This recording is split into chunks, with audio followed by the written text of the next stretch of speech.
الصبح بدا من طلعته والليل دجى من وفرته الله الله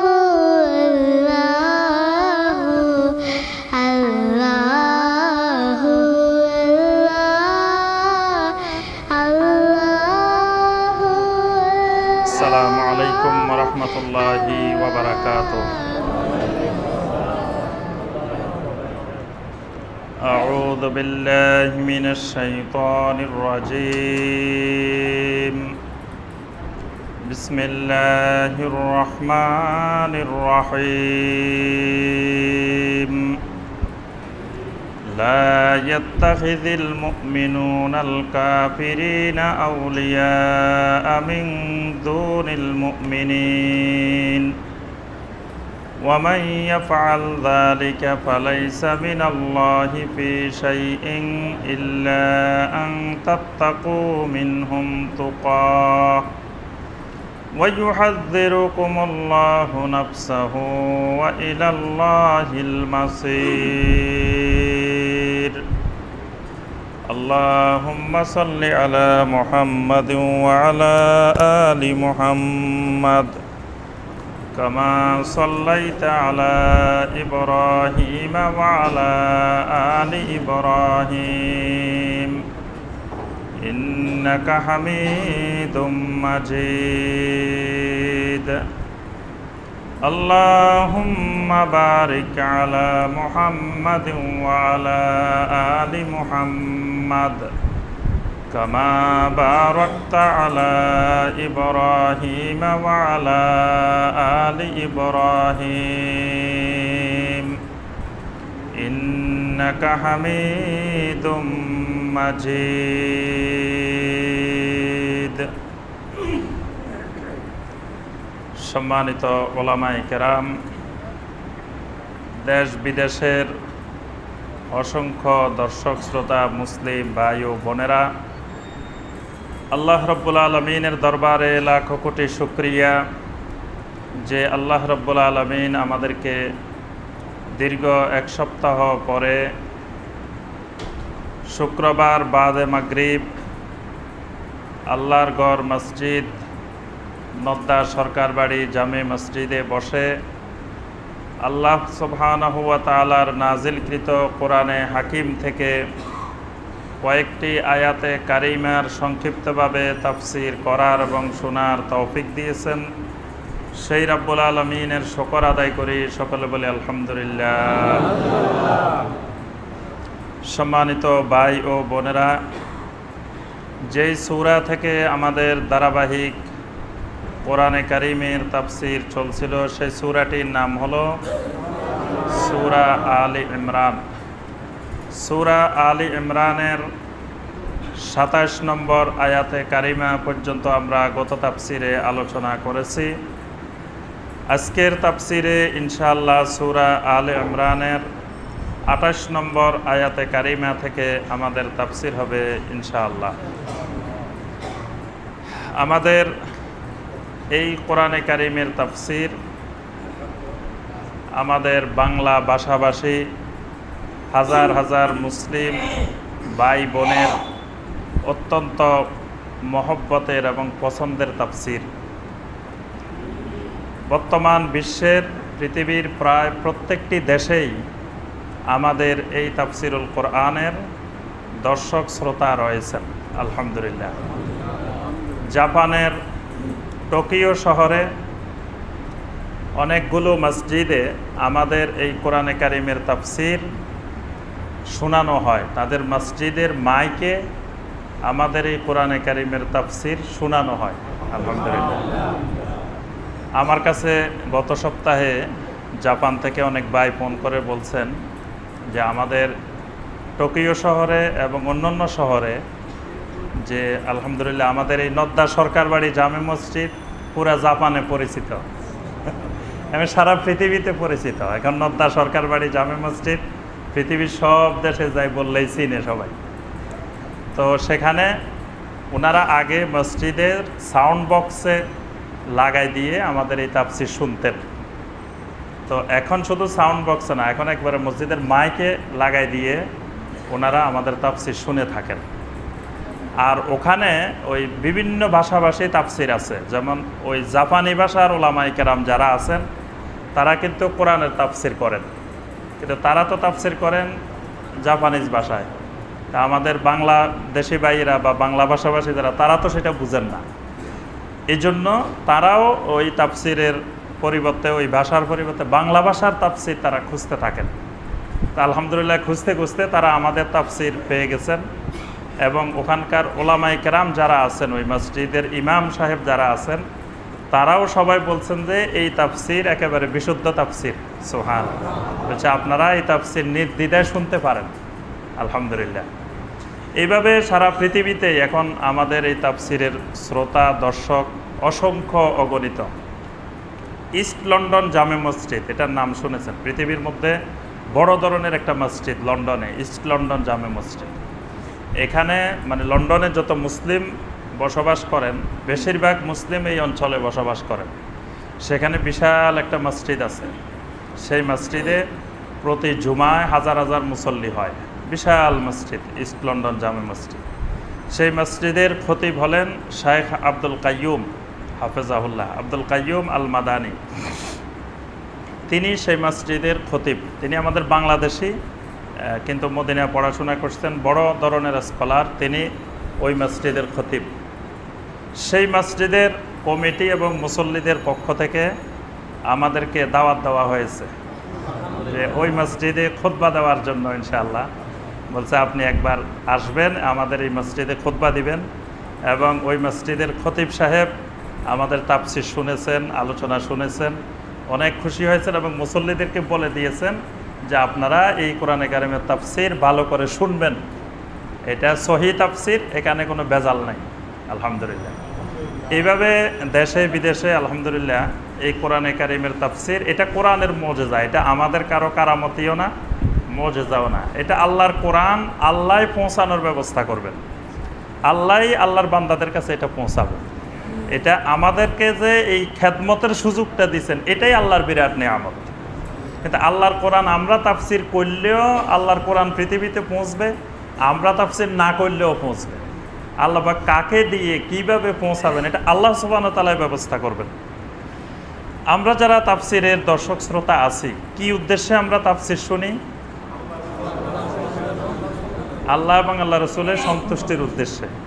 এখানে একটা জিনিস খেয়াল রাখবেন, সাহাবায়ে কেরাম রাদওয়ানুল্লাহি তাআলা আলাইহিম আজমাইন, তারা নবী সাল্লাল্লাহু আলাইহি সাল্লাম যতদিন জীবিত ছিলেন ততদিন কোনো বিষয়ে যখন নবী সাল্লাল্লাহু আলাইহি সাল্লাম জিজ্ঞাসা করতেন যে তোমরা কি এই বিষয়ে জানো, এই বিষয়ে বলতে পারো, এরকম প্রশ্ন করতেন, তখন সাহাবায়ে কেরাম কি উত্তর দিতেন?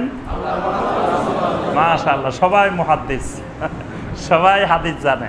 সাহাবায়ে কেরাম বলতেন আল্লাহু ওয়া রাসূলুহু আ'লাম, এই ব্যাপারে আল্লাহ রাব্বুল আলামিন এবং আল্লাহ রাসূলই সবচেয়ে ভালো জানেন।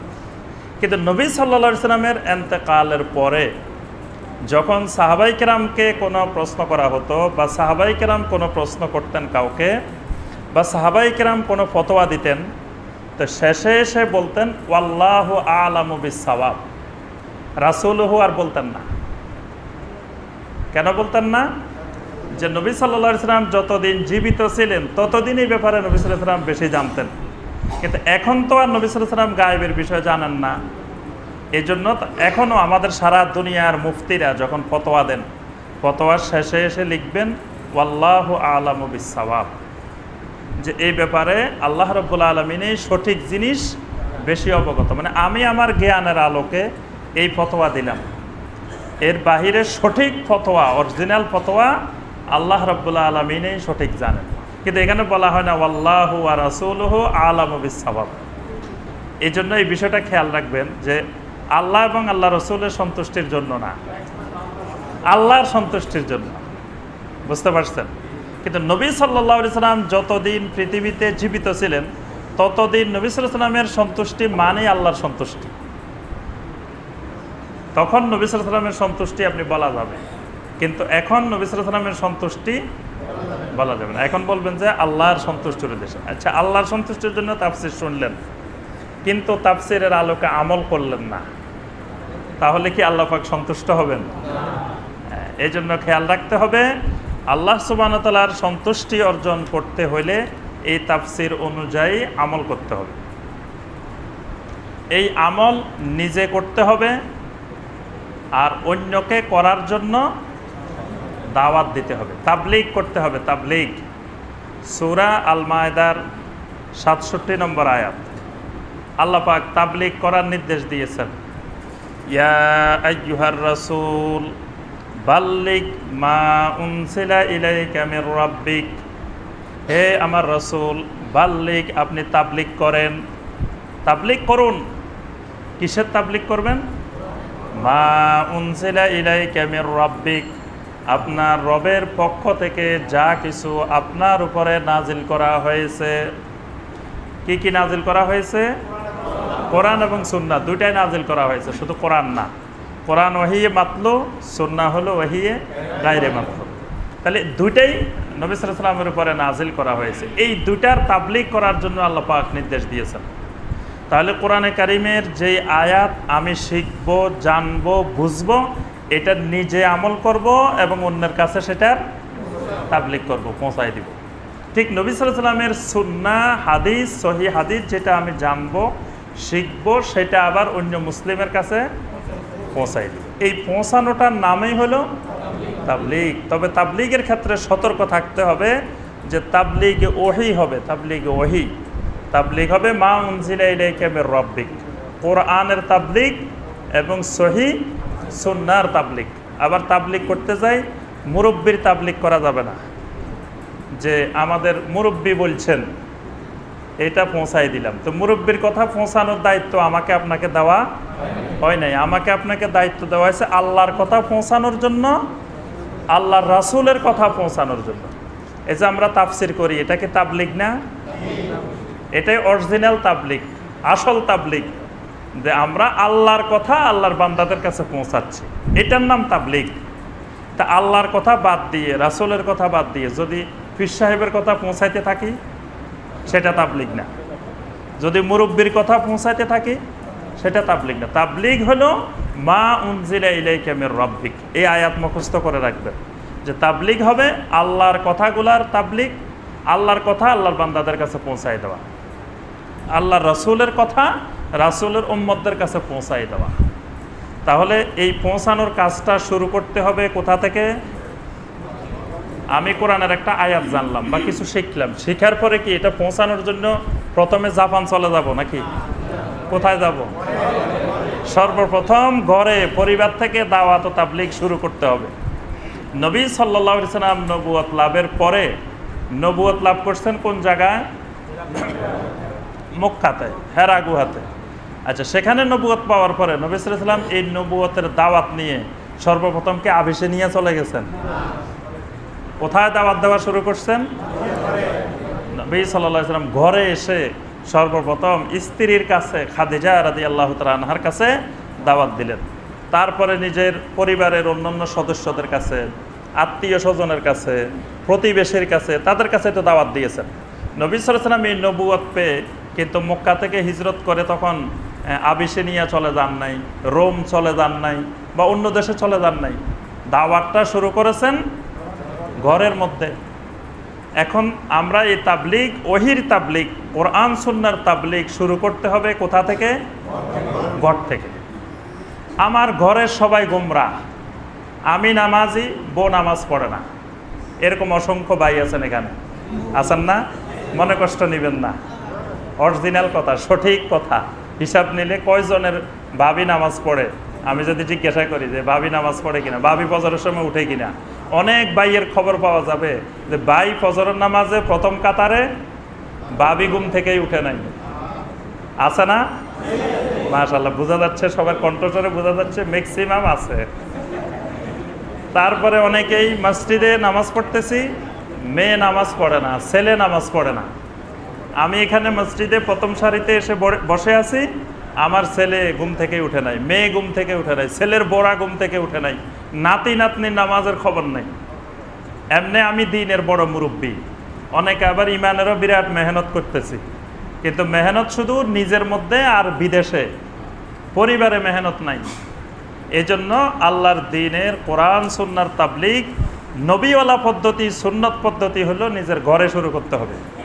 আল্লাহ পাক ইরশাদ করেছেন, ইয়া আইয়ুহাল্লাযীনা আমানু কু আনফুসাকুম ওয়া আহলিকুম নারা, হে ঈমানদারগণ নিজেদেরকে জাহান্নামের আগুন থেকে বাঁচাও, ওয়া আহলিকুম নারা, তোমাদের পরিবার পরিজনকে, আহালকেও জাহান্নামের আগুন থেকে বাঁচাও। আহালকে বাঁচাইতে হবে। এরপরে নবী সাল্লাল্লাহু আলাইহি ওয়াসাল্লাম আরো সুন্দর করে বলছেন, আলা কুল্লুকুম রাইন ওয়া কুল্লুকুম মাসউলুন আন রাইয়াতিহি, শুনে রাখো তোমরা সকলেই এক একজন রাখাল। তোমরা সবাই রাখাল। কি আমরা রাখাল কিনা? হ্যাঁ, রাখাল, সবাই রাখাল। আল্লাহ রাসূল বলছেন, আলা কুল্লুকুম রাইন, তোমরা প্রত্যেকে এক একজন রাখাল। রাই মানে রাখাল। আর ওয়া কুল্লুকুম মাসউলুন আন রাইয়াতিহি, একজন রাখালকে যেমন 100টা ছাগল যদি দেওয়া হয় বা 50টা উট দেওয়া হয়, ওই রাখাল যেমন ওই 50টা উটকে, ওই 100টা ছাগলকে তত্ত্বাবধান করে, দেখাশোনা করে। একটা ছাগল হারাই গেলে তার খবর রাখতে হয়, জবাবদিহি করতে হয়। ঠিক একইভাবে তোমাদেরকে তোমাদের একটা পরিবারের রাখাল বানানো হয়েছে, একটা সমাজের রাখাল বানানো হয়েছে। বিভিন্ন এলাকা অঞ্চলে তুমি এক একজন রাখাল হিসেবে দায়িত্ব পালন করছো। ওই পরিবারে, ওই এলাকায়, ওই অঞ্চলে তোমার তত্ত্বাবধানে যারা আছেন, এরা যদি কোনো ব্যাপারে দ্বীনের বিরোধিতা করে, দ্বীনের নাফরমানি করে, দ্বীন লঙ্ঘন করে, এই সব ব্যাপারে তোমাকে আল্লাহর কাছে জবাবদিহি করতে হবে। এই রাখালের এমনি ছেড়ে দেওয়া হবে না যে আমার আন্ডারে, এই রাখালের আন্ডারে একটা পরিবারের আমরা সবাই প্রধান, এক পরিবারের এক একজন রাখাল। আমার এই রাখালের আন্ডারে একজন স্ত্রী আছেন, স্ত্রী হইলেন স্বরাষ্ট্রমন্ত্রী, নাকি? আপনার ঘরটাই একটা রাষ্ট্র, পরিবারটাই একটা রাষ্ট্র। সেখানে আপনার স্ত্রী, ছেলে, মেয়ে, ছেলের বউ, নাতি নাতনি, এদেরকে নিয়ে আপনার একটা রাষ্ট্র, একটা সমাজ। এই সমাজের আপনারা অধীনে যতজন আছেন, এই সবার ব্যাপারে আপনাকে আমাকে আল্লাহর কাছে জবাবদিহি করতে হবে। এই জন্য আমরা যারা তাফসিরের শ্রোতা, যারা দর্শক, তাদেরকে এই তাফসিরের শুরুতেই এই বিষয়টি স্মরণ করিয়ে দিব যে আমরা একটু গভীরভাবে পরিবারের দিকে নজর দিই। সবাই যদি সবার পরিবারের দিকে একটু নজর দিই, সব পরিবার যদি ঠিক হয়ে যায়, তো পুরো দেশে তো ঠিক হয়ে যাবে। কি বলেন? প্রত্যেকের পরিবার যদি ইসলামী পরিবার হয়ে যায়, তো ওই দেশটাই তো ইসলামী দেশ হয়ে যাবে। ইসলামী দেশ বানানোর জন্য, ইসলামী রাষ্ট্র বানানোর জন্য তো মানুষ মারার দরকার নাই, সন্ত্রাস করার দরকার নাই। আমার আপনার পরিবারটাই যদি ইসলামী হয়ে যায়, কোরআন সুন্নাহর হয়ে যায়, পরিবারের সবাই যদি নামাজি হয়ে যায়, পরিবারের সবাই দিনদার হয়ে যায়, তো বাংলাদেশ তো এমনিই দিনদার রাষ্ট্র হয়ে যাবে, ইসলামী রাষ্ট্র হয়ে যাবে, সব হয়ে যাবে। এই জন্য প্রত্যেকের পরিবার নিজে জাহান্নামের আগুন থেকে বাঁচা, পরিবার পরিজনকে জাহান্নামের আগুন থেকে বাঁচানোর জন্য চেষ্টা করতে হবে। এই জন্য আমাদের তাবলীগ জোরে সোরে শুরু করতে হবে। সেই তাবলীগ হবে পরিবারে। আমার পরিবারে নামাজি হয় নাই, পরিবারে দিন আসে নাই, আমার প্রতিবেশীদের মধ্যে দিন নেই, আত্মীয় স্বজনের মধ্যে দিন নেই, তা আমি এদেরকে ছাড়ি ইউনূস আলাইহিস সালামের মতো যদি চলে যায় আরেক জায়গায়, তাহলে ওই সাগরে মাছে খাওয়া ছাড়া আর কোনো উপায় নেই। ওই পদ্ধতি নবীওয়ালা পদ্ধতি না, যা আমার পরিবার বাদ দিয়ে, প্রতিবেশী বাদ দিয়ে, তারপর আত্মীয় স্বজন বাদ দিয়ে আমি হিজরত করে চলে গেলাম এখান থেকে নোয়াখালী। ঢাকায় এত মানুষ রেখে আমি হিজরত করলাম নোয়াখালী, তারপর আমি হিজরত করলাম ওই পঞ্চগড়, আমি হিজরত করলাম রংপুর, দিনাজপুর। এই হিজরত নবীওয়ালা হিজরত না। আমার হিজরত করতে হবে তখন যখন আমার এই নদ্দা সরকার বাড়ি এলাকায়, এই অঞ্চলে সব মানুষ দিনদার হয়ে গেছে। এখন আর আমি কারে দাওয়াত দেবো, কার কাছে তাবলীগ করবো? তাবলীগ করার লোকে নাই। সব মানুষ নামাজি হয়ে গেছে, সব মানুষ পদ্মাশীল হয়ে গেছে, সব মানুষ দিন মেনে চলে, আর একটা লোকও পাইতেছি না দাওয়াত দেওয়ার। তখন আবার কি করব? এবার আশেপাশে বিভিন্ন অঞ্চলে নারায়ণগঞ্জ চলে যাব, এদিকে নরসিংদী চলে যাব, মানিকগঞ্জ চলে যাব, গাজীপুর চলে যাব। এই এলাকায় সব মানুষ হেদায়েত হয়ে গেছে। এই এলাকার সব মানুষকে গোমরা রেখে, আমার পরিবার গোমরার মধ্যে রেখে আমি আবার দেশ বিদেশে হিজরত করার দরকারটা কি? আল্লাহর এমন একজন নবী কি পাবেন যে নবী নিজের অঞ্চলে নিজের এলাকায় দাওয়াতের কাজ রেখে বাইরে দূরে হিজরত করছেন? নবী সাল্লাল্লাহু আলাইহি সাল্লাম তো হিজরত বাধ্য হয়ে করছেন, ইচ্ছা করে হিজরত করেন নাই। এবং যখন হিজরত করে নবী সাল্লাল্লাহু আলাইহি সাল্লাম মক্কা থেকে মদিনা যাচ্ছিলেন, তখন নবী সাল্লাল্লাহু আলাইহি সাল্লাম মক্কার দিকে তাকাচ্ছিলেন আর দুই চোখ মোবারক থেকে জর্জর করে পানি পড়তেছিল। অর্থাৎ নবী সাল্লাল্লাহু আলাইহি সাল্লাম এই মক্কা মুকাররমা ছেড়ে যেতে চাচ্ছিলেন না, কিন্তু আল্লাহর নির্দেশে এবং মক্কাবাসীর জুলুম অত্যাচারে নবী সাল্লাল্লাহু আলাইহি সাল্লামকে হত্যার পরিকল্পনা করার পরে নবী সাল্লাল্লাহু আলাইহি সাল্লাম এই মক্কা মুকাররমা ছেড়ে মদিনায় গিয়েছেন। কিন্তু এর আগ পর্যন্ত নবী সাল্লাল্লাহু আলাইহি সাল্লাম এই মক্কা মুকাররমায় দাওয়াত দিয়েছেন, মক্কা মুকাররমায় তাবলীগ করেছেন। হযরতে নূহ আলাইহিস সালাম 950 বছর তাবলীগের কাজ করছেন না? এই 950 বছর কি হিজরত করে অন্য জায়গায় গেছেন? 950 বছর এক অঞ্চলে এক এলাকায় দাওয়াত দিয়েছেন। এই 950 বছর দাওয়াত দিয়েও ওই এলাকার মানুষদেরকে হেদায়েতের দিকে সঠিক রাস্তা আনতে পারেন নাই। কিন্তু তারপরেও এত সবর ধারণ করেছেন, এত ধৈর্য ধারণ করেছেন যে তিনি হিজরত করে ওই এলাকা ছেড়ে যে এই এলাকার মানুষ আমার কথা শুনে না, থাক আমি আরেক এলাকায় চলে যাই। এই কাজও নূহ আলাইহিস সালাম করেন না। এবং নবী সাল্লাল্লাহু আলাইহি সাল্লামকে আল্লাহ পাক সতর্ক করছেন, বলছেন যে খবরদার, ওয়ালা তাকুন কাসাহিবিল হুত, আপনি ওই মাছওয়ালা নবীর মতো হইবেন না। আল্লাহ পাক বলে দিচ্ছেন খবরদার, মাছওয়ালা নবীর মতো হইবেন না। মাছওয়ালা নবীকে সবাই চিনে, দেখেন ইউনূস আলাইহিস সালাম মাছওয়ালা নবী। মাছওয়ালা নবীর কথা আল্লাহ এই জন্য বলছেন যে মক্কা মুকাররমার মানুষ যত খারাপ হোক, যত অত্যাচার করুক, যত নির্যাতন করুক, আপনি খবরদার আল্লাহর অনুমতি ছাড়া এই মক্কা ছেড়ে কোথাও যাবেন না। তো সুতরাং নবীওয়ালা সুন্নত, পরিবারে দিন দিন প্রচার প্রসার, প্রতিবেশীদের মধ্যে প্রচার প্রসার, আত্মীয় স্বজনের মধ্যে প্রচার প্রসার। আপনি শুধু বিয়ের অনুষ্ঠানগুলোতে যদি তাবলীগ করেন, এই তাবলীগ করেই তো শেষ করতে পারবেন না। আত্মীয় স্বজন প্রতিবেশীর যে বিয়ের অনুষ্ঠান, এই বিয়ের অনুষ্ঠানগুলো তো পুরা জাহিলি যুগের অনুষ্ঠানকেও হার মানায়। কাফের মুশরিকদের অনুষ্ঠানকে এখন মুসলিমদের এসব অনুষ্ঠান হার মানায়। হিন্দু বৌদ্ধরাও এত জঘন্য অনুষ্ঠান করে না যে অনুষ্ঠান মুসলিমেরা করে। ওই দিন রাত্রে আমাদের এক প্রতিবেশী জন্মদিনের অনুষ্ঠান পালন করতেছে, বাচ্চার জন্মদিন। এই জন্মদিনের অনুষ্ঠানে সারা আশেপাশের লোকজন আর ঘুমাইতে পারে না রাত্রে, শুধু বার্থডের অনুষ্ঠান। তো এখানে তাবলীগ, এদেরকে মধ্যে তাবলীগ বাদ দিয়ে আমি অন্য জায়গায় যাওয়ার দরকারটা কি? এই জন্য সম্মানিত ভাই ও বোনেরা, আমরা তাফসীরের শুরুতে যেটা বলবো, কোরআন এবং সহিহ সুন্নাহর তাবলীগ প্রত্যেক ঘরে ঘরে, প্রত্যেক মহল্লায় মহল্লায় শুরু করেন। প্রথমে নিজের পরিবার থেকে স্টার্ট। নিজের পরিবারকে দ্বীনের দাওয়াত দেন, নিজের পরিবারকে নামাজি বানান, নিজের পরিবারকে পর্দাশীল বানান, নিজের পরিবারকে একটা ইসলামী পরিবার, কোরআন সুন্নাহর পরিবার বানিয়ে ফেলুন। তাহলে আল্লাহ পাকের ওই নির্দেশ, কু আনফুসাকুম ওয়া আহলিকুম নারা, নিজেও জাহান্নামের আগুন থেকে বাঁচো, পরিবার পরিজন আহালকে বাঁচো। আল্লাহ পাক আমাদের সবাইকে, আমাদের আহাল, আমাদের প্রতিবেশী, আমাদের আত্মীয় স্বজন সবাইকে নিয়ে নিজেরা সহ জাহান্নামের আগুন থেকে আল্লাহ পাক বাঁচার তৌফিক দান করুন। 28 নম্বর আয়াতে কারিমা যেই বিষয়ে আমাদের আলোচনা, সেটি হলো আল ওয়ালা ওয়াল বারা। গত তাফসীরে আমরা শেষ দিকে বলছিলাম ওয়ালা বারা। ওয়ালা বারা হলো, ওয়ালা মানে বন্ধুত্ব করা, বারা মানে বন্ধুত্বের বিপরীত কি?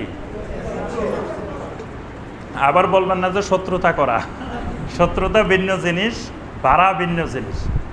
আপনি বন্ধুত্ব করবেন না, কিন্তু আবার শত্রুতাও করবেন না, আদাওয়াত করবেন না। একটা হবে ওয়ালা, একটা হবে বারা। একটা হলো বন্ধুত্ব করলেন, আর একটা হলো বন্ধুত্ব করলেন না কিন্তু আপনার শত্রুরা। বুঝতে পারছেন? আবার বন্ধুত্ব করবো না বলে তার সাথে শত্রুতা করবো, জিনিসটা এরকম না। একটাকে বলা হয় ওয়ালা, আর একটা হলো বারা। এই ওয়ালা বারার ক্ষেত্রে প্রথম কথা হলো, কাফেরদের সাথে কখনো ওয়ালা করা যাবে না। এই 28 নম্বর আয়াতে আল্লাহ পাক এটাকে হারাম করেছেন। খবরদার, কোনো কাফেরের সাথে তোমাদের বন্ধুত্ব হবে না। তাহলে আর ওয়ালা করতে হবে 1 নম্বরে অগ্রাধিকার পাবে কারা? মুমিনেরা। আর মুমিনদের মধ্যে ক্যাটাগরি অনুযায়ী, মুমিনদের মধ্যে যারা নামাজি তারা প্রথমে আমার সাথে ওয়ালায়াত বন্ধুত্ব হবে। নামাজি বাদ দিয়ে বেনামাজির সাথে বেলায়াত হবে না, ওয়ালা হবে না, বন্ধুত্ব হবে না। আগে নামাজিদের সাথে, যাদের মধ্যে দিন যত বেশি আছে তাদের সাথে আমার আপনার আগে ওয়ালা হবে।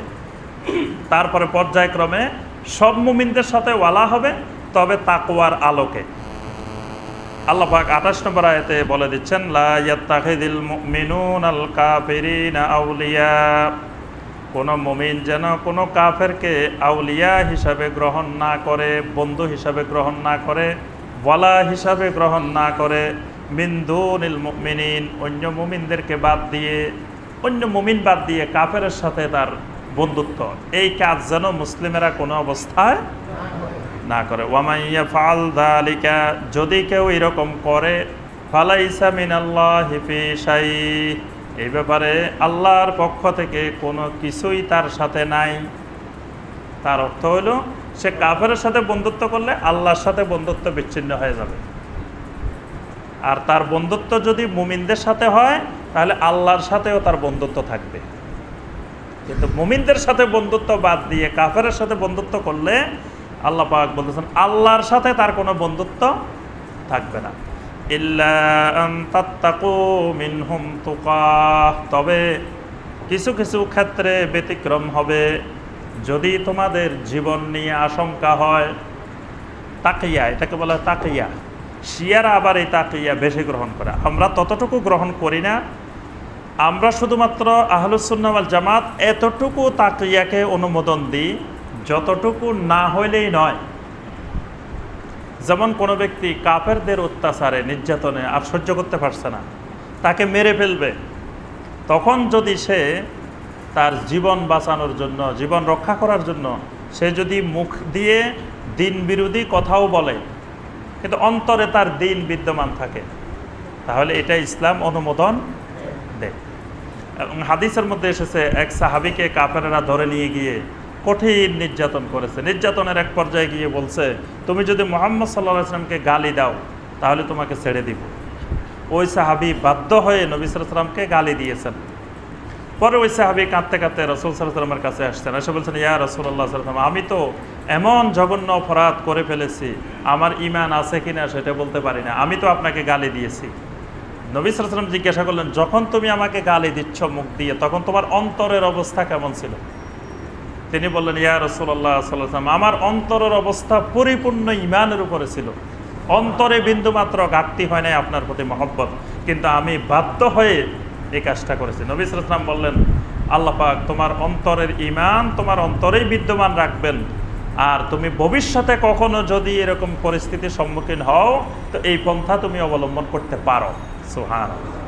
অর্থাৎ আমাকে গালি দিতে পারো, কোনো অসুবিধা নাই, তবে অন্তর ঠিক থাকতে হবে, তোমার অন্তরে ঈমান তখন বিদ্যমান থাকতে হবে। এটাকে আল্লাহ পাক বলেছেন, ইল্লা আন তাত্তাকু মিনহুম তুকা, যদি কোনো অবস্থায় মুমিনেরা বাধ্য হয়ে যায় সেটা আল্লাহ পাক মাফ করে দিবেন। ওয়া ইউহাজ্জিরুকুমুল্লাহু নাফসাহু, আর আল্লাহ পাক নিজের ব্যাপারে নিজেই তোমাদেরকে সতর্ক করে দিচ্ছেন। সুবহানাল্লাহ। আল্লাহ পাক এমন বন্ধু, এমন বেলায়েত, এমন ওয়ালি যে আল্লাহ পাক নিজের ব্যাপারে নিজেই সতর্ক করে দিচ্ছেন। সুবহানাল্লাহ। ওয়া ইলাল্লাহিল মাসির, আর তোমাদেরকে সেই আল্লাহর দিকে প্রত্যাবর্তন করতে হবে। কুল ইন তুখফু মা ফি সুদুরিকুম আও তুবদুহু ইয়ালামুহুল্লাহ, হে রাসূল আপনি বলে দিন, তোমাদের অন্তরের ভিতরে যা কিছু গোপন করে রাখো অথবা যা কিছু তোমরা প্রকাশ করে দাও, ইয়ালামুহুল্লাহ, আল্লাহ পাক দোনোটাই জানেন। সুবহানাল্লাহ। অন্তরে গোপনভাবে লুকায়িত কি আছে সেটাও জানেন, আবার যেটা তুমি প্রকাশ করছো সেটাও জানেন। ওয়া ইয়ালামু মা ফিস সামাওয়াতি ওয়া মা ফিল আরদ, আল্লাহ রাব্বুল আলামিনের ইলম এত বিস্তৃত, আসমানের মধ্যে যা আছে, জমিনের মধ্যে যা আছে, সব কিছুর ইলম আল্লাহ পাকের নিকটে রয়েছে। ওয়াল্লাহু আলা কুল্লি শাইইন কাদির, আল্লাহ পাকের বড় পরিচয় হলো, মারফত হলো, আল্লাহ পাক সকল জিনিসের উপরে মহা ক্ষমতাবান। ইয়াউমা তাজিদু কুল্লু নাফসিম মা আমিলাত মিন খায়রিন মুহদারা ওয়া মা আমিলাত মিন সু, এমন একটি দিন তোমাদের সামনে আসবে যেদিন প্রত্যেক ব্যক্তি যা কিছু ভালো আমল করেছে এবং যা কিছু খারাপ আমল করেছে সকল আমলকে তার সামনে উপস্থিত পাবে, দেখতে পাবে। সুবহানাল্লাহ। সকল আমল, ভালো আমল খারাপ আমল সবগুলোকে আল্লাহ পাক তার সামনে হাজির করে দিবেন। মুহদারা, একেবারে হাজির করে দেওয়া হবে।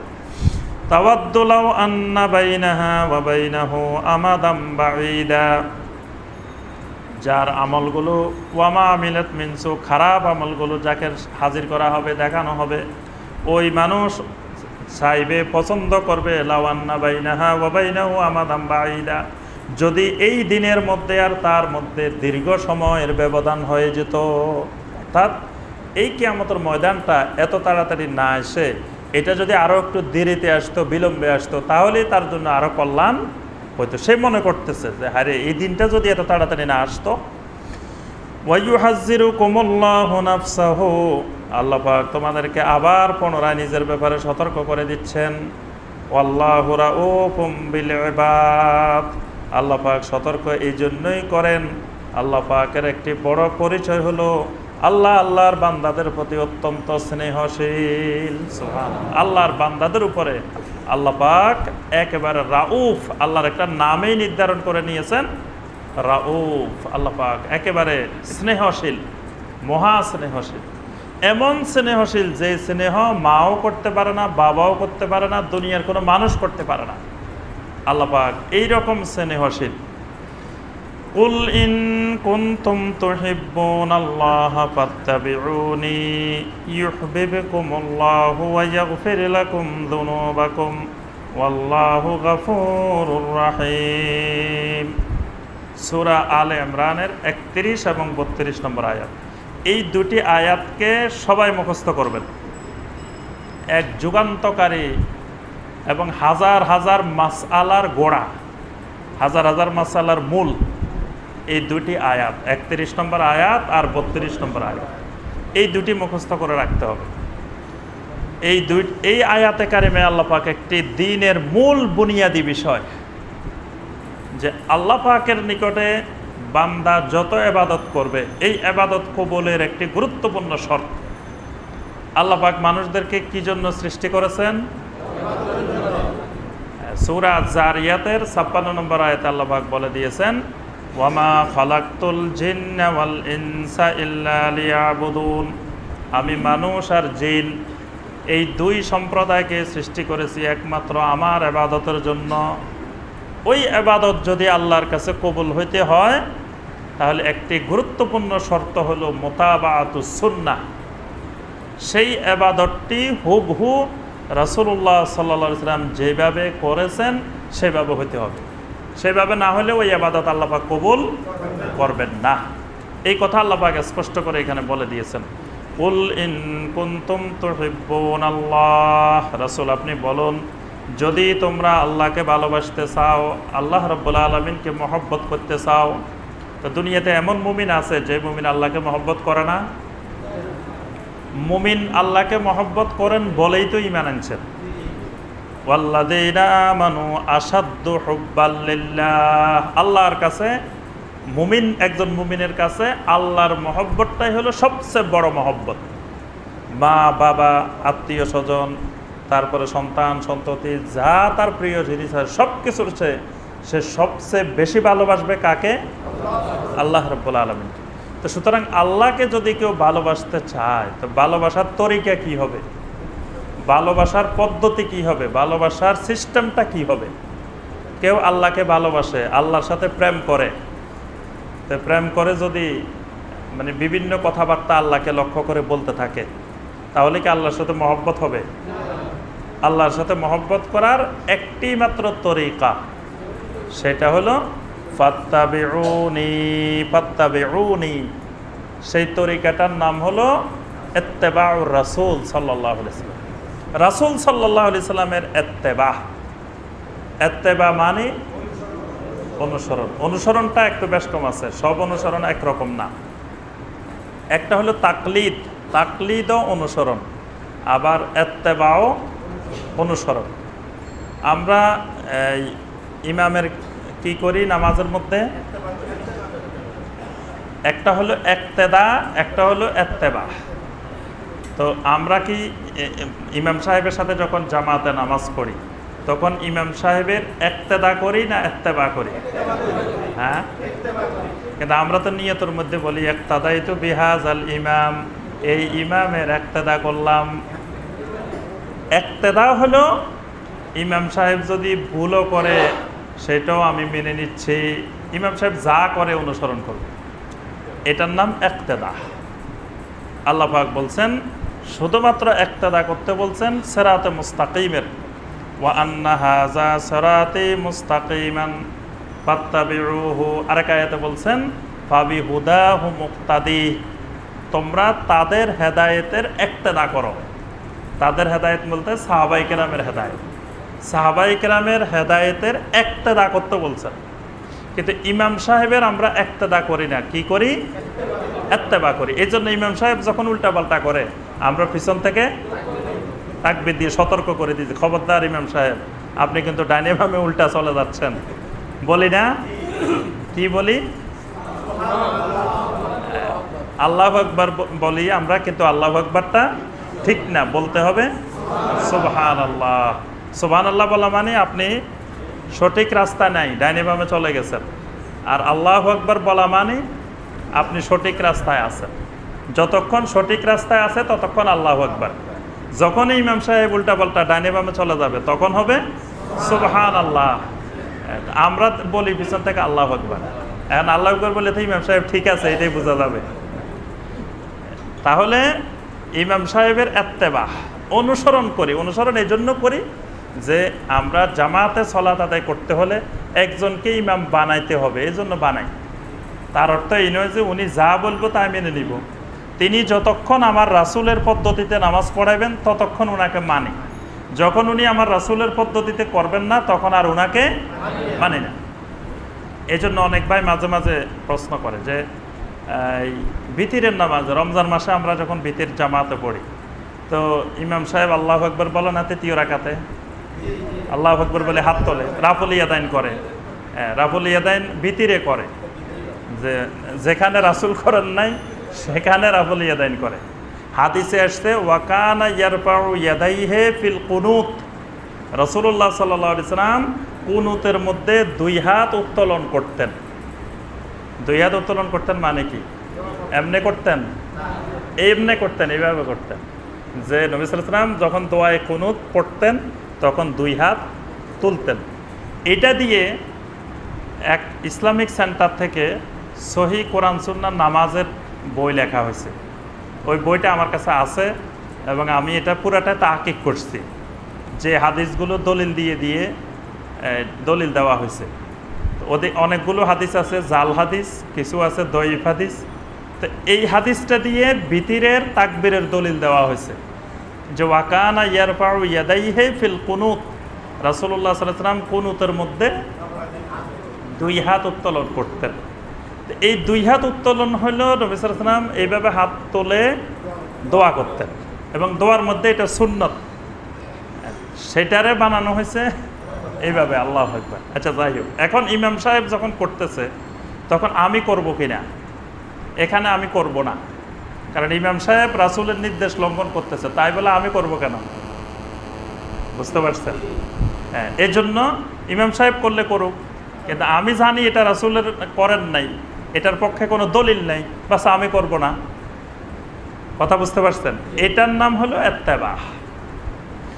আল্লাহ পাক বলছেন রাসূল তোমরা যদি আল্লাহকে ভালোবাসতে চাও, আল্লাহকে মহব্বত করতে চাও, ফাত্তাবিউনি, তোমরা আমার মহব্বত আমার ইত্তেবা করো। আমার মানে কার? রাসূল সাল্লাল্লাহু আলাইহি ওয়াসাল্লামের ইত্তেবা। এটা খুবই গুরুত্বপূর্ণ একটা জিনিস, ইত্তেবাউস সুন্নাহ। নবী সাল্লাল্লাহু আলাইহি ওয়াসাল্লামের সুন্নাহর ইত্তেবা, সুন্নাহর অনুসরণ। ইউহিব্বুকুমুল্লাহু ওয়া ইয়াগফির লাকুম যুনুবাকুম, যদি সুন্নাহর ইত্তেবা করা হয় তাহলে আল্লাহ পাক দুইটা পুরস্কার দিবেন। একটা পুরস্কার হলো ইউহিব্বুকুমুল্লাহ, যে ব্যক্তি সুন্নতের ইত্তেবা করবে আল্লাহ রাব্বুল আলামিনও তাকে মহব্বত করবেন। সুবহানাল্লাহ। তাহলে আল্লাহর ভালোবাসা, আল্লাহর মহব্বত পাওয়ার মাধ্যম হলো সুন্নতের ইত্তেবা। যত বেশি সুন্নতের ইত্তেবা করবেন আল্লাহ পাক তত আপনাকে আমাকে মহব্বত করবেন। এই জন্য কারামত হলো সুন্নত, এক একটি সুন্নত এক একটি কারামত। ইমাম শাফি রহমতুল্লাহ আলাইহি সুন্দর করে বলছেন, ইজা রাআইতুমুর রাজুলা ইয়াতিরু ফিল হাওয়া আও ইয়ামশি আলাল মা ফালা তুসাদ্দিকুহু হাত্তা তা'লামু মুতাবিআতাহু সাল্লাল্লাহু আলাইহি ওয়াসাল্লাম। ইমাম শাফি রহমতুল্লাহ আলাইহি বলেন, যদি তোমরা কোনো মানুষকে দেখো ইয়াতিরু ফিল হাওয়া, হাওয়ার মধ্যে উঠতেছে, আকাশে উঠতেছে, এক লোকের দেখতেছো যে আকাশে উড়ে, আও ইয়ামশি আলাল মা, অথবা দেখতেছো পানির উপরে হাঁটতেছে, ফালা তুসাদ্দিকুহু, খবরদার এই লোককে তোমরা আল্লাহর ওলি মনে করিও না। আমরা তো পানির উপরে যদি হাঁটতে পারে, জীবনে তো কাউকে দেখি নাই হাঁটতে, শুনছি যে নামাজের মুসল্লা বিছাই নদী পার হয়ে গেছে, যে নামাজের মুসল্লার উপরে বসে চোখ বন্ধ করে 360 জন নিয়ে সুরমা নদী পার হয়ে গেছে। এটা শোনা কথা, দেখা তো হয় নাই কোনোদিন। যদি কোনো লোকের দেখি এরকম পানির উপর দিয়ে হাঁটতেছে, ও পানির উপরে হাঁটা লাগে না। আমাদের দেশে খালি যদি দেখি যে কাপড় চোপড় খুলতে পারছে, উলঙ্গ হইতে পারছে, এতটুকু হইতে পারলে তো বিরাট আল্লাহর ওলি। পানির উপরে হাঁটার তো আর দরকার নাই। যদি পানির উপরে হাঁটে বা আকাশে একটু উড়ে, বেশি উড়া লাগবে না, এখান থেকে উড়ে যদি নদ্দা বাজারও যাইতে পারে, বাস এর মতো ওলি তো পৃথিবীতে আর নাই। ইমাম শাফি বলতেছেন, খবরদার ফালা তুসাদ্দিকুহু, তোমরা তাকে সত্যায়ন করিও না, কারণ এটা শয়তানও পারে, এটা কাফেরও পারে, মুশরিকও পারে, পানির উপরে হাঁটতে পারে, আকাশে উঠতে পারে। তোমরা দেখবা কি হাত্তা তা'লামু মুতাবাআতাহু সাল্লাল্লাহু আলাইহি ওয়াসাল্লাম, তোমরা দেখবে ওই ব্যক্তির মধ্যে নবী সাল্লাল্লাহু আলাইহি ওয়াসাল্লামের সুন্নতের ইত্তেবা কতটুকু আছে। নবী সাল্লাল্লাহু আলাইহি ওয়াসাল্লামের সুন্নত কয়টা আছে তার মধ্যে যতটা সুন্নত আছে তার মধ্যে ততটা কারামত আছে। এই জন্য সাহাবায়ে কেরাম রাদিয়াল্লাহু তাআলা আলাইহিম আজমাইন তারা সবাই আল্লাহর ওলি। কি বলেন, সাহাবীরা সবাই আল্লাহর ওলি না? এই ব্যাপারে কোনো সন্দেহ আছে? প্রত্যেক সাহাবী আল্লাহর ওলি।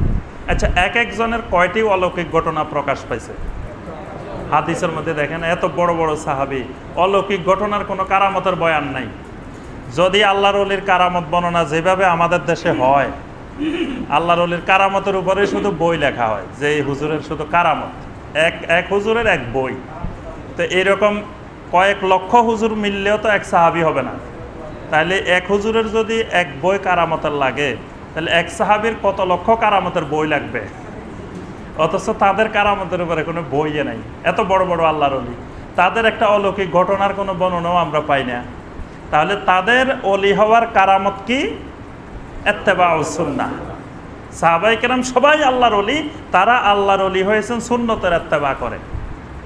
তাদের এক একটা কারামত সুন্নতের ইত্তেবা, এক একটা সুন্নত এক একটা কারামত। এই জন্য যার কাছে যত বেশি সুন্নত আছে তিনি তত বড় আল্লাহর ওলি।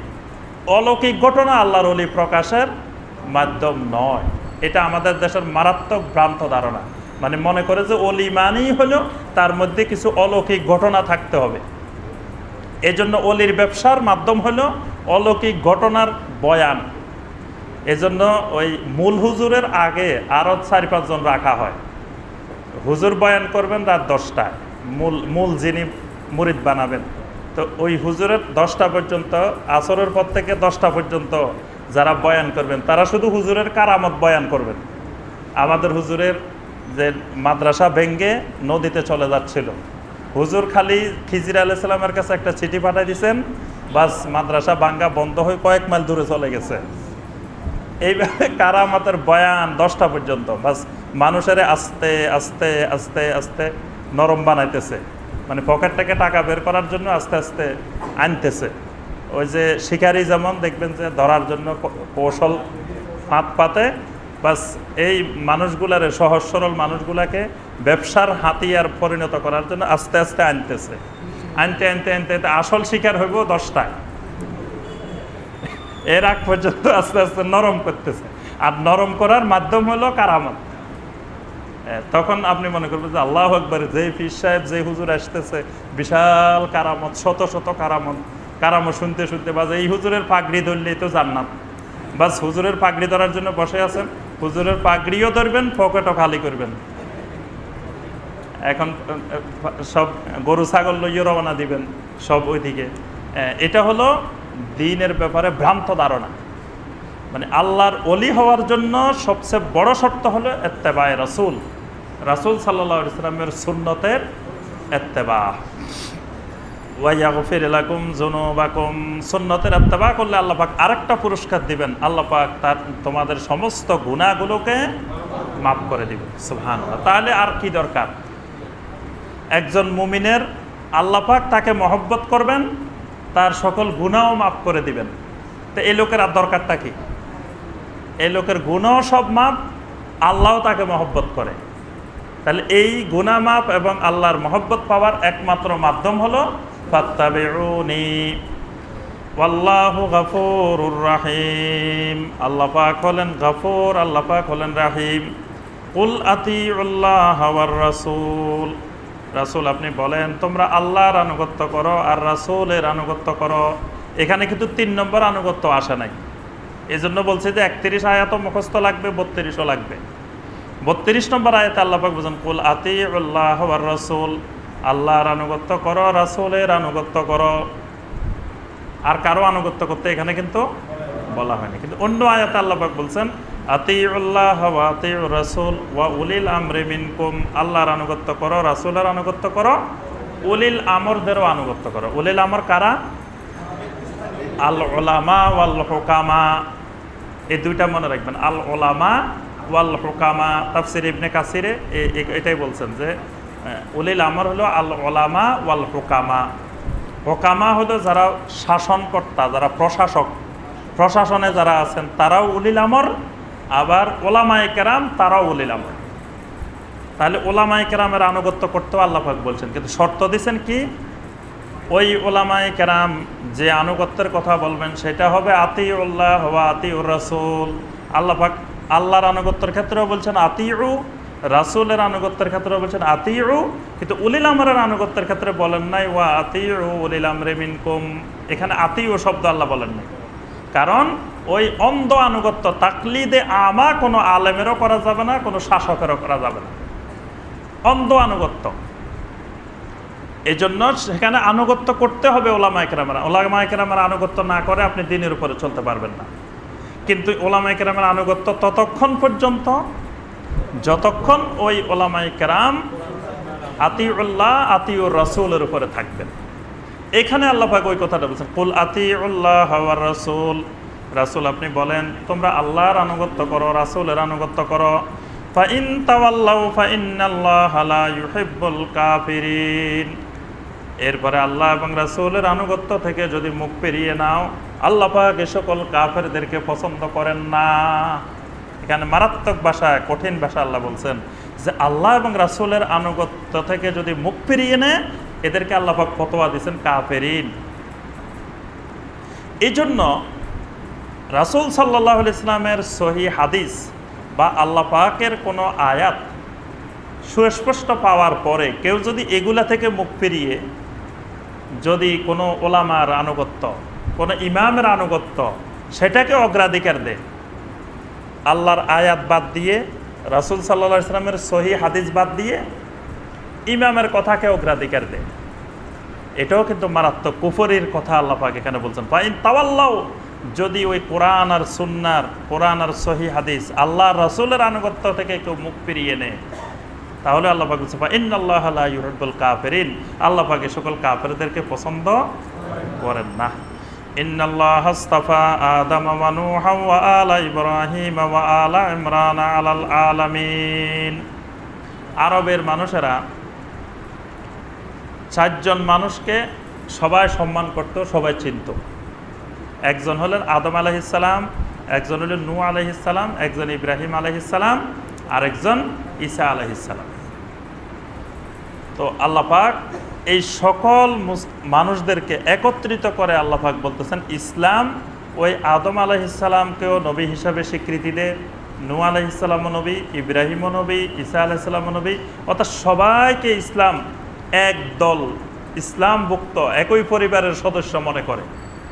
এই জন্য আল্লাহ পাক বলতেছেন যে তোমাদেরকে এই নবীর কারণে ভিন্ন ভিন্ন দল, নবীর কারণে ভিন্ন ভিন্ন ফেরকা হওয়া যাবে না, তোমাদেরকে এক মিল্লাত, মিল্লাত ওয়াহিদা, ইসলামের মিল্লাতের উপরেই তোমাদেরকে থাকতে হবে। এই জন্য আল্লাহ পাক এই 4 জন নবীর কথা একসাথে বলছেন। ইন্নাল্লাহা আস্তাফা আদামা আল্লাহ পাক মনোনীত করেছেন আদমকে, ওয়া নূহান এবং নূহ আলাইহিস সালামকে, ওয়া আলা ইব্রাহিম ইব্রাহিম আলাইহিস সালামের পরিবার পরিজনকে, ওয়া আলা ইমরান ইমরানের পরিবার পরিজনকে, আলাল আলামিন সমগ্র বিশ্ববাসীর উপরে। এখানে আদম আর নূহের কথা এজন্য বলছেন, আদম আর নূহ কিন্তু দুজনেই আমাদের বাপ। একজন হলেন নূহ আলাইহিস সালাম, আদম আলাইহিস সালাম সৃষ্টিগত বাপ। নূহ আলাইহিস সালাম হলেন মানে আদম আলাইহিস সালামের পরে নূহ আলাইহিস সালামের সময় এসে সব ধ্বংস হয়ে গেছে। আবার নূহ আলাইহিস সালাম থেকে কিন্তু বংশবিস্তার শুরু হয়েছে। নূহ আলাইহিস সালামের 3 সন্তান থেকেই আবার দুনিয়াতে বংশবিস্তার শুরু। এই জন্য আল্লাহ পাক প্রথম আদমের কথা বলছেন, আবার নূহের কথা বলছেন। আলে ইব্রাহিম বলতে আল্লাহ পাক ইব্রাহিম আলাইহিস সালামের বংশের মধ্যে কত নবী পাঠাইলেন। ইব্রাহিম আলাইহিস সালামের 2 ছেলে নবী, কি নাম? ইসমাইল এবং ইসহাক আলাইহিস সালাম। তারপরে ইব্রাহিম আলাইহিস সালামের ভাতিজাও নবী, ভাতিজার নাম কি? লূত আলাইহিস সালাম। লূত আলাইহিস সালাম হলেন ইব্রাহিম আলাইহিস সালামের ভাতিজা। তারপরে ইব্রাহিম আলাইহিস সালামের নাতিও নবী, নাতির নাম কি? ইয়াকুব আলাইহিস সালাম। আবার নাতির ছেলেও নবী, ইউসুফ আলাইহিস সালাম। তাহলে ইব্রাহিম আলাইহিস সালামের বংশের মধ্যে কতগুলো নবী। এই জন্য আল্লাহ পাক আলে ইব্রাহিম বলছেন। আলে ইমরান, এই ইমরানটাকে, এই ইমরানের ব্যাপারে মুফাসসিরিন ইকরাম 2 জন ইমরানের কথা বলছেন। এক ইমরান হলো মুসা আলাইহিস সালামের বাপের নামও ইমরান। তাহলে মুসা আলাইহিস সালামের 2 ভাই কিন্তু নবী, মুসা আলাইহিস সালামও নবী, হারুন আলাইহিস সালামও নবী। এরপরে মুসা আলাইহিস সালামদের বংশে আরো নবী আসছেন। এই জন্য আল্লাহ পাক আলে ইমরান বলছেন। আবার কেউ কেউ বলছেন না, এই ইমরান হলো মরিয়ম আলাইহিস সালামের বাপের নাম, মরিয়ম আলাইহিস সালামের বাবার নামও ইমরান। তো এই আলে ইমরান বলতে মরিয়ম আর মরিয়মের ছেলে ঈসা আলাইহিস সালাম। এই জন্য আল্লাহ পাক এদেরকে আলে ইমরান বলছেন। যুররিয়াতাম বাদুহা মিন বাদ, এরা একজন আরেকজনের সন্তান, মানে এদের একজনের সাথে আরেকজনের লিঙ্ক আছে। এটা আল্লাহ পাক বলতেছেন এরা একজন আরেকজনের সন্তান। আল্লাহু সামিউন আলিম, আর আল্লাহ পাক সবকিছু শুনেন আর সবকিছু জানেন। ইজ ক্বালাত ইমরাতু ইমরান রাব্বি ইন্নী নাযারতু লাকা মা ফি বাতনি মুহাররারান ফাতাকাব্বাল মিন্নী ইন্নাকা আনতাস সামিউল আলিম। ইমরান যিনি, ওই ইমরানের দীর্ঘদিন ধরে ছেলে মেয়ে হয় না, সন্তান হয় না। তো একদিন ইমরানের স্ত্রী আল্লাহর কাছে দোয়া করলেন। ইজ ক্বালাত ইমরাতু ইমরান, ইমরানের স্ত্রী আল্লাহর কাছে এই বলে দোয়া করলেন, রব্বি ইন্নী নাযারতু লাকা মা ফি বাতনি মুহাররারান, আল্লাহ আমার একটা সন্তান যদি হয়, তো এই সন্তানটাকে, আমার পেটে যে সন্তান আসবে, এটাকে আমি স্বাধীনভাবে মসজিদে আকসার খাদেম হিসাবে দিয়ে দিব। ফাতাকাব্বাল মিন্নি, রব্বুল আলামিন আমার পক্ষ থেকে আমার এই সন্তানকে তুমি কবুল করো। ইন্নাকা আনতাস সামিউল আলিম, আপনি তো সব কিছু শুনেন, সব কিছুর জানেন, সব কিছুর ইলম আপনার কাছে আছে। আল্লাহ আমাকে একটা সন্তান দেন। তাহলে সন্তানের জন্য দোয়া করতে হবে কার কাছে? আল্লাহকে। কোনো মাজারে, দরবারে, কোনো পীরের কাছে, হুজুরের কাছে, কারো কাছে গিয়ে সন্তান কামনা করা শিরক, ঈমান চলে যাবে। এজন্য এই কথাটা আল্লাহ পাক কোরআনে কারিমে অনেক নবীর কথা আল্লাহ পাক তুলে ধরেছেন। তারা সন্তান কামনা করেছেন আল্লাহর কাছে, আল্লাহর কাছে সন্তান চাইলেন, চাওয়ার পরে আল্লাহ পাক কবুলও করছেন। কিন্তু উনি চেয়েছেন কিন্তু ছেলে, মসজিদে আকসার খাদেম বানাবেন। এখন আল্লাহ পাক কবুল করে বসে আছেন মেয়ে। ফালাম্মা ওয়াদাআতহা, যখন এই মরিয়ম আলাইহিস সালাম প্রসব হইলেন, ইমরানের স্ত্রীর সন্তান হইল, ক্বালাত রাব্বি ইন্নী ওয়াদাতুহা উনসা, বলে ওঠেন রাব্বুল আলামিন আমি তো চেয়েছিলাম ছেলে, এখন তো দেখি মেয়ে। আমি তো আসলে আপনার কাছে মেয়ে চাইনি, আমি তো চেয়েছিলাম ছেলে, এখন তো এটা দেখতেছি মেয়ে। তাহলে মেয়ে হলে আমি কেমনে মসজিদে আকসার খাদেম বানাবো? ওয়াল্লাহু আ'লামু বিমা ওয়াদাত, আল্লাহ পাক বললেন শোনো, কি প্রসব হয়েছে, কি দিয়েছি তোমার থেকে আমি ভালো করে জানি, আমি তো দিছি, তা আমি তো জানি ছেলে দিছি না মেয়ে দিছি। ওয়ালাইসাত যাকারু কাল উনসা, অনেক মেয়ে এমন আছে যারা ছেলের মতো নয়, অনেক ছেলে এমন আছে যারা মেয়ের মতো নয়। মানে তোমার এমন এক মেয়ে দিছি, এটা লক্ষ লক্ষ ছেলের থেকেও উত্তম এক মেয়ে দিছি। কি মেয়ে দিছি এখনো জানো না, কিন্তু জেনে রাখো আল্লাহ সুবহানাহু ওয়া তাআলা ভালো জানেন তোমাকে মেয়ে দিলে কল্যাণ বেশি হবে না ছেলে দিলে কল্যাণ বেশি হবে। কত মানুষ, কত ভাই দেখবেন ছেলে নিয়ে কান্নাকাটির শেষ নাই। সমাজে অসংখ্য ভাই আছে যারা ছেলে নিয়ে বিপদে আছে, আবার অনেকে দেখবেন ছেলে নাই, মেয়ে নিয়ে কি আরামে কি সুন্দরভাবে জীবনযাপন করতেছেন। তাহলে ছেলের মাধ্যমে কল্যাণ হবে না মেয়ের মাধ্যমে কল্যাণ হবে, এটা জানেন আল্লাহ রাব্বুল আলামিন। তা আল্লাহ পাক বললেন আমি কি দিছি আমি ভালো জানি। অনেক মেয়ে এমন আছে যেগুলো ছেলেদের মতো না। ওয়া ইন্নী সাম্মাইতুহা মারিয়াম, এখানে সাম্মাইতুহা তার নাম রেখেছি আমি। এটার নিসবত দুই দিকে, একদিক হলো আল্লাহ পাক নাম রেখেছেন মারিয়াম, আরেকটা নিসবত হলো মারিয়াম আলাইহিস সালামের মা নাম রেখেছেন তার মারিয়াম। ইসলামের ইতিহাসে দুইজন মারিয়াম আছে, একজন হলো এই মারিয়াম ঈসা আলাইহিস সালামের মা, আরেক মারিয়াম হলো মুসা আলাইহিস সালামের বড় বোন। ওই যে যখন নদীতে ফেলে দিয়েছে বনি রাস্তা গিয়ে গিয়ে দেখলেন, ওনার নামও ছিল মারিয়াম। উনিও মারিয়াম বিনতে ইমরান, উনিও মারিয়াম বিনতে ইমরান, দোনোটার বাবার নাম কিন্তু একই। ওইটার বাবার নামও ইমরান, এটার বাবার নামও ইমরান। ওয়া ইন্নী উঈদুহা বিকা ওয়া যুররিয়াতাহা মিনাশ শাইতানির রাজীম। এই শেষের অংশটা মরিয়ম আলাইহিস সালামের মায়ের দোয়া। তিনি আল্লাহর কাছে দোয়া করলেন, আল্লাহ যে আমি আপনার নিকটে আশ্রয় চাচ্ছি যে এই মেয়ে সন্তান এটার জন্য এবং এর পরবর্তী প্রজন্মের জন্য বিতাড়িত শয়তান থেকে আপনার কাছে আশ্রয় চাই। সুবহানাল্লাহ। এটার জন্য দোয়া করছেন, পাশাপাশি এটার পরবর্তী যুররিয়া, এটার যত সন্তান সন্ততি হবে তাদের জন্য। এর জন্য শিশুদের জন্য নবী সাল্লাল্লাহু আলাইহি ওয়াসাল্লাম যে দোয়া শিখিয়েছেন, শিশুদেরকে কি দোয়া করবেন? হ্যাঁ, হাসান এবং হুসাইনকে যে দোয়া করতেন নবী সাল্লাল্লাহু আলাইহি ওয়াসাল্লাম, উঈদুকুমা বিকালিমাতিল্লাহি তাম্মা মিন কুল্লি শাইতানিন ওয়া হাম্মা ওয়া মিন কুল্লি আইনিল লাম্মা। এটা হলো সুন্নাত দোয়া। যে কোনো শিশুদের ক্ষেত্রে আমরা কি করি, অসুখ হওয়ার আগে একটু জ্বর হইলে বাচ্চা একটু কান্দি উঠলেই দৌড় মারি হুজুরের কাছে। কিছু ভাই বোন আছেন এত বিরক্ত করে মানুষ যে কিছু না হইতেই বাচ্চা একটু কান্দে, বাস দৌড় দিয়ে হুজুরের কাছে, ইমাম সাহেবের কাছে নিয়ে যাও, বাচ্চার কি হয়েছে পু দিয়ে। তো ইমাম সাহেব যে দোয়া পড়ে পু দিবেন, এই দোয়া তো আপনিও শিখে ফেলতে পারেন। তো অনেক সময় হয়তো আমরা শিখাইতে চাই না, এই জন্য যে শিখাইলে আবার আমার কারামতি তো আমার কাছে আসবে না। তা আমরা তো শিখাই দিচ্ছি আপনাদেরকে যে আমাদের কাছে আসার দরকার নাই, আপনারাই এটা পড়ে পড়ে ফু দিবেন। সেটা কি? উঈযুকুমা বিকালিমাতিল্লাহিত তাম্মা মিন কুল্লি শাইতানিন ওয়া হাম্মা ওয়া মিন কুল্লি আইনিল লাম্মা। ওই দিন একজন মেকআপ ম্যান বলতেছিল যে আমাদের এখানে একজন খুব এক্সপার্ট মেকআপ ম্যান ছিল। তো উনি যখন মেকআপ করে তখন অন্য কাউকে সামনে রাখে না, কারণ অন্যরা শিখে যাবে, কাউকে সামনে থাকতে দেয় না। আবার যদি থাকে এমন লুকাই লুকাই বের করে যে সে ধরার উপায় নাই কত নম্বর থেকে দিতেছে, 28 নম্বর দিতেছে না 29 নম্বর দিতেছে, এবং কার চেহারায় কত নম্বর লাগবে এটা তারা কিন্তু জানে, সবাই জানে না। হয়তো আমার চেহারা লাগবে 29 নম্বর, আপনি যদি 25 নম্বর দিয়ে রাখেন চেহারা আরও বিশ্রী হয়ে যাবে। এটার সিস্টেম আছে, চেহারার রং অনুযায়ী কালার অনুযায়ী কাকে কত নম্বর দিতে হয়। তো উনি শিখাতে চান না কেন? আরেকজন এটা শিখে ফেলবে, শিখে ফেললে তো তার চাকরি শেষ, বলবে যে তার তো আর দরকার নেই।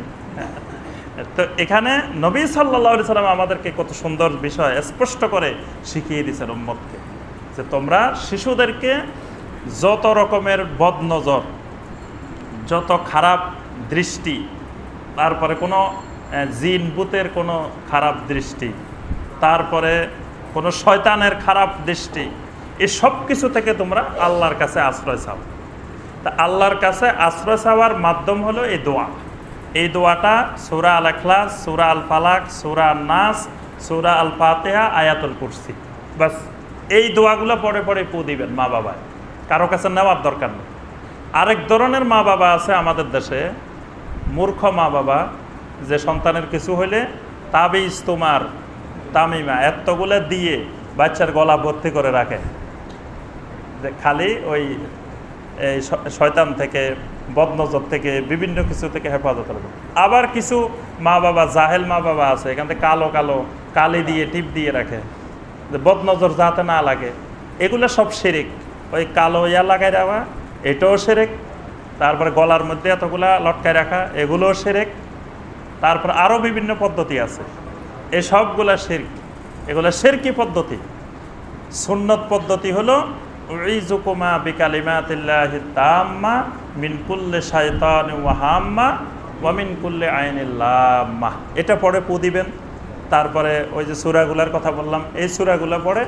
এই সূরাগুলো তো সবাই জানে, সূরা আল ফাতিহা, সূরা আল ইখলাস, সূরা আল ফালাক, সূরা আন নাস, এটা তো সবাই জানে। আয়াতুল কুরসি, এটা জানে না এরকম মুসলিম তো সমাজে নাই। তো এটা পড়ে পড়ে পু দিলেই তো হয়।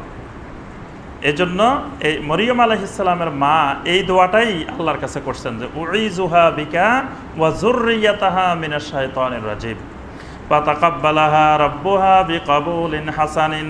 আল্লাহ পাক মারিয়াম আলাইহিস সালামের মায়ের দোয়া কবুল করে ফেললেন। সুবহানাল্লাহ। ওয়া আম্বাতাহা নাবাতান হাসানা, আস্তে আস্তে সুন্দরভাবে তাকে বড় করতে লাগলেন, লালন পালন করতে লাগলেন।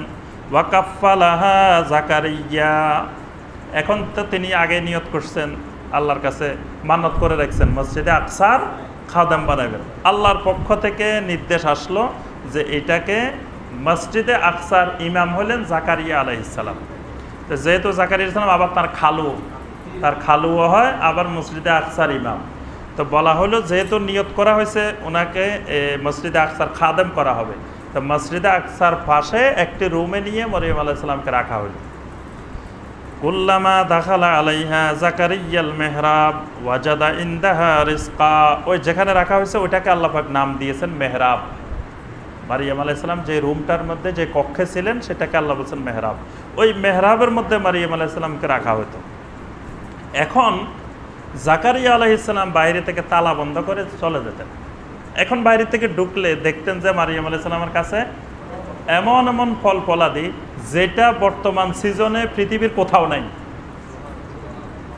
এমন এমন ফল ফলাদি দেখতেন যেটা বর্তমান পৃথিবী থেকে কিনেও আনতে পারবে না, এরকম ফল ফলাদি মরিয়মের কাছে ভর্তি। তখন জাকারিয়া আলাইহিস সালাম এগুলো দেখে আশ্চর্য হয়ে গেলেন। কেউ তালাও খুললো না, কেউ ভিতরেও আসলো না, আরো এমন এমন ফল যেগুলো এখন বর্তমানে পৃথিবীতেই নাই। তখন জাকারিয়া আলাইহিস সালাম তাকে জিজ্ঞাসা করলেন, ইয়া মারিয়ামু আন্না লাকে হাজা, হে মারিয়াম তুমি এগুলো কোথায় পেলে, কে তোমাকে এগুলো দিয়ে গেল? তখন মারিয়াম আলাইহিস সালাম বললেন, ক্বালাত হুয়া মিন ইনদিল্লাহ, এগুলো তো আমার আল্লাহর পক্ষ থেকে এসেছে। সুবহানাল্লাহ। এটা তো আল্লাহর কারামতের মেয়ে, এটা তো যে সেই মেয়ে না। এজন্য আল্লাহর পক্ষ থেকে এই মরিয়মের কাছে এগুলো আসে।